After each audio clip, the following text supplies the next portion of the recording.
के स्कूल आज है उसकी पेरेंट्स मीटिंग है और ऑफलाइन है। वैसे क्लासेस तो इनकी ऑनलाइन चल रही हैं बट मीटिंग जो है वो ऑफलाइन रखी है इन लोगों ने। तो अभी वहाँ पे जाके देखते हैं कि क्या होता है, क्या टीचर्स वगैरह बताते हैं, स्कूल खुलने का क्या सीन है, कब तक खुलेंगे स्कूल पता नहीं है अभी। और कायू भी रेडी हो गई है यहाँ पे। तो अभी हम जाते हैं, फिर आके मैं मिलती हूँ यहाँ पे। थोड़ा बहुत वहाँ पे होगा तो मैं दिखाऊंगी। हाँ मैं जा रही हूँ स्कूल। तो चलो आके मिलते हैं। ओके। और ये कायू ने गाड़ी में रखा हुआ था लोशन, और लोशन लेके उसे सीट पे पोंछ रही थी बार बार। और जब इसे बोला कि ये कर क्या रहे हो तो कहती कि बस ऐसे ही इसे देख रही हूँ कि इसमें क्या है। और यहाँ पे ना ये वो ले रहे थे गुजिया। इतनी टेस्टी गुजिया थी यार, बहुत ज़्यादा टेस्टी थी। वैसे भी स्ट्रीट फूड की बात ही अलग होती है। आप कहीं भी चले जाओ, बड़े बड़े होटल्स में चले जाओ खाना खाने के लिए, लेकिन जो स्ट्रीट फूड के खाने में मज़ा आता है या फिर ढाबे पे बैठ के खाने का जो मज़ा होता है वो अलग ही होता है। और मैं आपको दिखाती हूँ कि ये गुजिया जो थे इसके साथ पानी मिला था, हमें बूंदी वाला सौंठ मिली थी, जो दही बड़े के साथ में जो सौंठ बनाते हैं वही वाली सौंठ थी। और ये थी गुजिया, आई थिंक ये मूंग की दाल की होती है। और इसमें सारे ड्राई फ्रूट्स पड़े हुए थे, काफ़ी टेस्टी थी और इतनी ज़्यादा कॉस्टली भी नहीं थी। और ये जो मसाला है ना, ये मसाला मेरे को बहुत ज़्यादा टेस्टी लगा। ये क्या कहते हैं, भुना हुआ जीरा था और नमक मिर्च वगैरह पता नहीं क्या क्या था। और साथ में था इसके हरे धनिए की और पुदीने की चटनी थी। और साथ में क्रीम वाला, फुल क्रीम वाला दही आया था इसके साथ में। और ये सारी चीज़ मिक्स करने के बाद में जो टेस्टी लग रही थी ना, बहुत ज़्यादा। मैं मतलब अभी रिकॉर्डिंग कर रही हूँ, मेरे मुँह में पानी आ रहा है बोलते बोलते। और ये जो पानी है ना, इसका मैंने बचा के रखा हुआ था शाम तक, क्योंकि किसी ने लिया नहीं था। जो भी पानी था वो मैंने फ्रिज में रख दिया था। और सुबह जब मैंने ये खाई थी ना गुजिया, उसके बाद एक गिलास पी लिया था। जो भी बचा था मैं लेट गई, फिर उठने के बाद में मेरे को यही लग रहा था कि नहीं यार ये थोड़ा सा पानी और ले लूँ। बहुत टेस्टी था, बहुत खट्टा भी था लेकिन टेस्टी बहुत ज़्यादा था। हींग की खुशबू बहुत अच्छी आ रही थी। और ये मैं पीटीएम से आने के बाद मैं यहाँ पे फिर थोड़ा सा ब्रेकफास्ट की तैयारी कर रही थी। तो ब्रेकफास्ट में मैं यहाँ पे बना रही थी वेजिटेबल सैंडविच जो होते हैं, बहुत टेस्टी होते हैं ये और हेल्दी भी होते हैं। अगर आप सारी वेजिटेबल्स डाल के बनाते हैं तो काफ़ी हेल्दी होता है। और ब्राउन ब्रेड के साथ में बनाएंगे तो और भी ज़्यादा सही रहता है, क्योंकि मैदे वाली जो ब्रेड होती है वो नुकसान करती है। तो मैं इसे बनाने के लिए ना यहाँ पर मैंने अनियन ले लिया, टमाटो ले लिया, कैप्सिकम, ग्रीन चिली वगैरह, जो भी वेजिटेबल्स आपके पास अवेलेबल है, क्यूकम्बर या फिर कलीफ्लावर या फिर कैबेज, जो भी हैं, कैरेट वगैरह, आप वो सारी चीज़ें इसमें ऐड कर सकते हैं। इस तरीके से यहाँ पे मैंने ना इन्हें चॉप कर लिया है बारीक सा। और उसके बाद में जो मसाला है, नमक मिर्च वगैरह और थोड़ा सा सॉस डाल दिया था मैंने इसमें। और थोड़ा सा दूध की जो मलाई होती है वो मैंने डाल दी थी। और ये जो, अगर आपके पास में घर का दूध है, उसकी मलाई है तो आप वो ले सकते हैं, अदरवाइज़ आप मार्केट से जो क्रीम आती है वो भी इसमें डाल सकते हैं। तो मैं तो, मेरे पास जितनी भी सब्ज़ी अवेलेबल थी वो सारी मैंने अच्छे से चॉप करके और मसाला वगैरह मिक्स करके मैं यहाँ पे बनाऊँगी इसके सैंडविच, जो कि बहुत ज़्यादा यम्मी होते हैं। और पता है मेरी बेटी ना अनियन और कैप्सिकम वगैरह अगर सब्ज़ी में उसे दिख भी जाए ना तो ये बिल्कुल भी नहीं खाती है, लेकिन मैं इस तरीके से बनाती हूँ ना तो उसे बहुत ज़्यादा पसंद है इस तरीके के सैंडविच। वो मोस्टली आलू वगैरह के नहीं खाती है, इसी तरीके से खाती है। तो मैं उसके लिए ज़रूर रखती हूँ कैप्सिकम घर पर, ताकि वो अच्छे से खा पाए सैंडविच वगैरह, वो खा लेती है ऐसा। तो बस इसी तरीके से मैं यहाँ पे ये बना लूँगी और आगे के काम जो हैं उन्हें मैं सैंडविच करने के बाद में करूँगी।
और मैं यहाँ पे ना सैंडविच के साथ दूध भी बना रही हूँ दोनों के लिए, आकाश के लिए और कायू के लिए, क्योंकि दूध के साथ ये सही से खा लेंगे।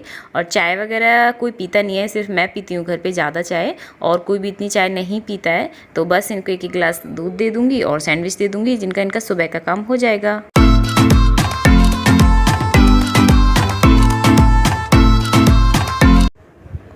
और ये मैम लेके आई थी अपने लिए स्केटिंग किट पूरी लेकर के आई थी, स्केटिंग शूज़ वगैरह और जो भी किट आती है साथ में। इसने ना कम से कम 10 दिन से मेरा सर खा के रखा हुआ था। फ़ोन में देखती थी, टीवी में देखती थी कि मेरे को स्केटिंग चाहिए मेरे को स्केटिंग करना है। और इसके लिए जब ले आए तो मैम पता है क्या कह रही है, मैम बोलती कि मेरे को स्केटिंग नहीं चाहिए थी, मेरे को स्कूटर चाहिए था और मेरे को स्कूटी चाहिए थी, मेरे को गाड़ी चाहिए थी। अब मैं इसे कैसे चलाऊँ, मेरे से नहीं चलाया जा रहा है। और ये यहाँ पे जो गुजिया की सॉट बची थी उसे मैं फ्रिज में रख रही थी कि बाद में काम आ जाएगी। और ये पता है क्या, रूम में ना इन लोगों ने कुछ खाया था, कायू ने चॉकलेट वगैरह या टॉफ़ी वगैरह कुछ तो खाया था, उसका जो रैपर है ना वो रूम में नीचे ही गिरा दिया था। और गाइज़ मेरे को बताना कि जब चींटियाँ बहुत ज़्यादा हो जाएं तो मैं क्या करूँ। इतनी ज़्यादा चींटियाँ हो रही हैं कि अगर रैपर भी नीचे गिर गया है ना मीठे का, जैसे चॉकलेट का जो रैपर होता है या फिर टॉफ़ी का जो रैपर होता है, वो गिर जाए तो इतनी ज़्यादा चींटियाँ हो जाती हैं, बहुत ज़्यादा। तो बस मैं वही चींटियाँ जो थी रूम में बहुत ज़्यादा हो रखी थी, तो मैं झाड़ू से सारी चींटियों को बाहर निकाल के आई थी इन्हें।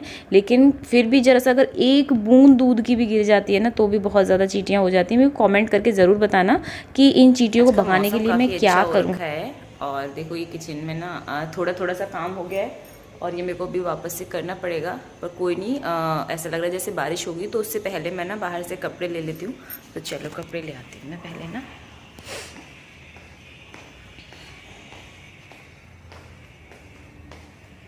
देखो ये कपड़े पड़े हुए हैं यहाँ पे, आपको कुछ दिखाऊं पहले। देखो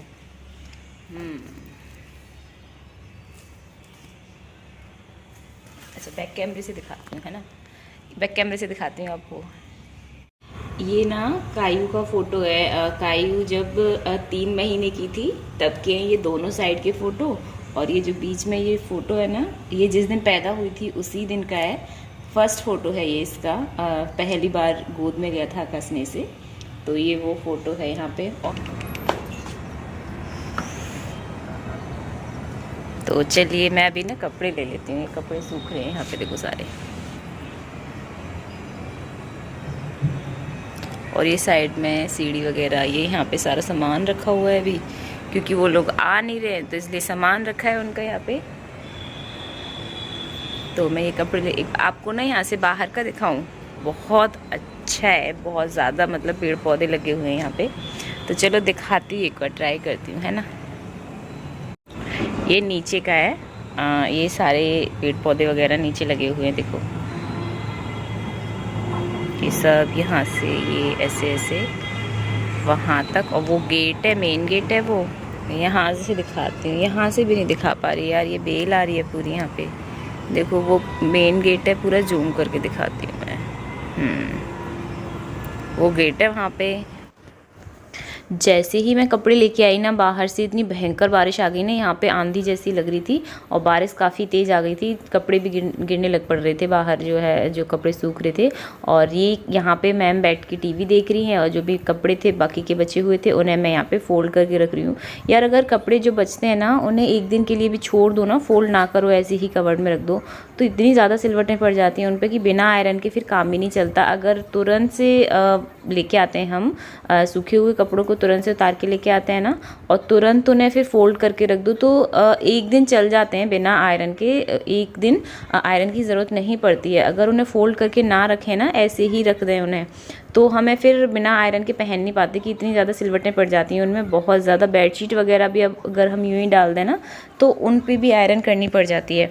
तो मैं ना ज़्यादातर ऐसे ही करती हूँ कि जब भी कपड़े लेके आती हूँ तुरंत ही फोल्ड करके रख देती हूँ उन्हें, वरना तो फिर आयरन की ज़रूरत पड़ती है। और ना पता है कभी कभी हो भी जाता है ऐसा कि कहीं परेशान करती है या फिर कभी खुद की तबीयत ठीक नहीं होती, तो ऐसे ही रख देती हूँ। तो उससे क्या होता है कि डबल काम बढ़ जाता है मेरे लिए, लेकिन कई बार हो जाता है, कुछ कर नहीं सकते उसका। तो बस यहाँ पे जो भी कपड़े थे कायू के या फिर हमारे या फिर जो बेडशीट वगैरह थी वो मैं जहाँ पे रखे जाते हैं वहीं रख दूँगी। और मैं ना पता है क्या करती हूँ, कि जितने भी कपड़े होते हैं ना, जैसे मेरे कपड़े हो गए, आकाश के हो गए, या फिर बेडशीट वगैरह हो गई, सभी के कपड़े अलग अलग रखती हूँ, एक जगह नहीं रखती, ताकि फिर बाद में ना परेशानी ना हो, निकालते टाइम फिर मिक्स हो जाते हैं ना सभी के कपड़े, तो बड़ी प्रॉब्लम होती है। फिर सारे कपड़ों की जो फोल्ड करें ना हमने, वो सब बिगड़ जाते हैं कि एक का निकाला। तो अभी क्या है ना कि मैं जैसे रखे हैं कपड़े, तो जिसको भी ज़रूरत होती है मैं वहीं से निकाल के देती हूँ, या फिर खुद भी ले लेते हैं ये लोग। ज़रूरी नहीं है कि मैं कोई निकाल के दूँ, क्योंकि पता होता है कि इसका सामान कहाँ पे रखा है। और ये मैम यहाँ पे देख रही हैं टीवी, सारे दिन इनका टीवी चलता है। और देखो हम लेके आए थे इसके स्केटिंग शूज़ वगैरह, तो शाम के टाइम बस मैं वही करा रही थी, तो इसने थोड़ी देर तो किया। पता है क्या था इनमें कि इनके जो पहिए होते हैं ना, उन्हें थोड़ा सा ना टाइट करना पड़ता है। जब मैंने वीडियो देखा तो मेरे को समझ में आया, यूट्यूब पे मैंने वीडियो देखा था तो मेरे को समझ में आया था। पहले तो ये मतलब खड़ी नहीं हो पा रही थी, इतने ज़्यादा लूज़ थे कि ये जैसी खड़ी हो रही थी गिर रही थी, बार बार गिर रही थी। तो फिर मैंने यूट्यूब पे देखा स्केटिंग का कि कैसे क्या होता है। तो फिर उसमें ये था कि स्टार्टिंग जब हम करते हैं ना, तो जो स्केटिंग शूज़ के जो पहिए होते हैं नीचे वाले, तो उन्हें ना टाइट कर दो ताकि वो बहुत हल्के हल्के घूमे, एकदम इतनी स्मूथ ना हो, बहुत ज़्यादा लूज़ ना हो। तो मैंने हल्के से टाइट करवा दिए थे। इसके साथ वैसे एक कुछ आया था टाइट करने के लिए, उससे तो नहीं हो पाया। फिर मैंने टाइट करवा दिए थे, तो ये इजीली चल पा रही थी। और 2-4 राउंड मैंने इसे खुद पकड़ के करवाए थे, और फिर ये ना बाद में अपने आप चल पा रही थी इजीली, थोड़ा कमर बैंड करके या फिर ऐसे करके। और ये मुश्किल से 10 मिनट चली थी, और इसे बिल्कुल भी पसंद नहीं आ रहे थे। इसे कह रही मेरे को नहीं चाहिए, मेरे को अच्छे नहीं लग रहे, मैं नहीं चल पाऊँगी इनसे, और मेरे को ये चाहिए ही नहीं था। और फिर हमने बोला कि आपने तो बोला था, तो कहती कि मैं तो मजाक कर रही थी आपसे, और मेरे को तो गाड़ी चाहिए, अब गाड़ी दिला दो। तो बच्चों की डिमांड कभी ख़त्म नहीं होती। और ये ना यहाँ पे शाम का टाइम हो रखा था, तो शाम के टाइम मैं यहाँ पे चाय बना रही थी। मौसम थोड़ा चेंज हो रहा था, वैसे ज़रूरी नहीं है कि मैं डेली ही चाय बनाऊँ, लेकिन बारिश वाला मौसम हो रहा था, तो इसलिए फिर मैंने यहाँ पर चाय बना ली। और चाय ना मैं पानी वाली चाय नहीं बनाती हूँ, मैं सिर्फ दूध में ही पत्ती लगा देती हूँ ऐसे, क्योंकि गाय का दूध होता है तो फिर पानी डाल के और भी ज़्यादा पतला हो जाता है। तो मैंने 2 कप चाय बनाई थी, एक अपने लिए बनाई थी और एक आकाश के लिए बनाई थी। और ये बड़ा वाला जो है ये आकाश के लिए, छोटा वाला मेरे लिए। तो बस यहाँ पे चाय वगैरह पी लेंगे। ऐसे टाइम पे ना चाय हो बारिश के मौसम पे। और जब मम्मी के घर पे होते थे तो मम्मी से बोल देते थे कुछ भी बना दो, पकोड़े वगैरह या फिर कुछ भी, तो बना देते थे। यार खुद से तो मन नहीं करता, इतने काम खुद के वैसे ही हो जाते हैं, और खाने के लिए ये फालतू के काम और फैला लो। तो मेरे को तो पसंद है नहीं, जो काम होता है वही करती हूँ, स्पेशली कुछ इतना ज़्यादा मैं नहीं करती हूँ। लेकिन हाँ, जब मम्मी के पास होती हूँ ना, तो फिर मैं उनसे बोल देती हूँ, मम्मी के पास या सिस्टर के पास, तो वो लोग कर देते हैं। तो सही है, खुद से करके खाना मेरे को थोड़ा सा मैं थोड़ी सी आलसी हो जाती हूँ। अगर हाँ 2-4 लोग हैं तो मैं करके दे दूँगी और ले भी लूँगी, लेकिन सिर्फ अकेले के लिए करना पड़े तो फिर मेरा मन नहीं करता। कि मेरा खुद का ही मन कर रहा है तो मैं करके खा लूँ, मेरा ऐसा है नहीं, मैं नहीं कर पाती हूँ। और बाहर आ गई थी बारिश, और बारिश होने के बाद में मौसम कितना ज़्यादा अच्छा हो जाता है ना, एकदम ग्रीन ग्रीन सा, सारे पत्ते वत्ते जो है वो धुल जाते हैं, जो भी डस्ट होती है पौधों पे।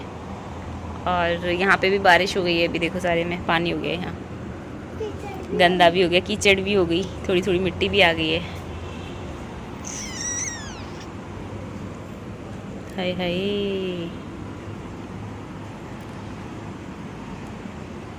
मम्मा ये क्या है? क्या? और ये कर रही हूँ मैं शाम के खाने की तैयारी क्या मतलब जो भी शाम का खाना होता है वो मैं पता है क्या करती हूँ कि सब्जी वगैरह या फिर जो दाल वगैरह जो भी बनाना होता है वो मैं बना के रख देती हूँ, आटा लगा के रख देती हूँ, और किचन जो है उसे पूरा क्लीन कर देती हूँ ताकि सारा काम जो है वो रेडी रहे।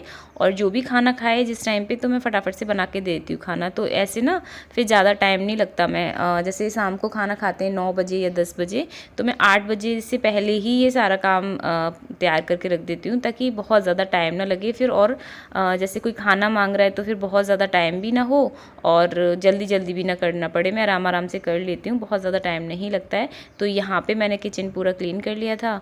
और ये कायू मेरे से बोल रही है कि मेरे को टॉफ़ी दे दो, टॉफ़ी सारे टाइम टॉफ़ी मांगती रहती है क्योंकि इसे दिखाई देता रहता है डब्बा वगैरह जो है। तो शाम के खाने की तैयारी हो गई है और जो भी किचन का काम था वो सारा हो गया है, देखो। और ये जो तवे है ना इस पे खाना बनता है, नॉन स्टिक तवा है। और ये जो लोहे का तवा है ना, इस पे कभी कभी मैं मक्के की रोटियाँ बना लेती हूँ। और ये देखो एकदम साफ़ हो गया है सारा, जो प्लेटफॉर्म था वो साफ़ करके रख दिया मैंने। और ये खाली रखा हुआ है, ये बड़ा था, और ये एक छोटा कुकर है, तो अभी मैं इसे उठा के रख दूँगी, इसकी ज़रूरत है नहीं। यहाँ पे दाल भी बन गई है, इसमें तड़का लगाना बाकी है। मोस्टली सारा काम हो ही गया है।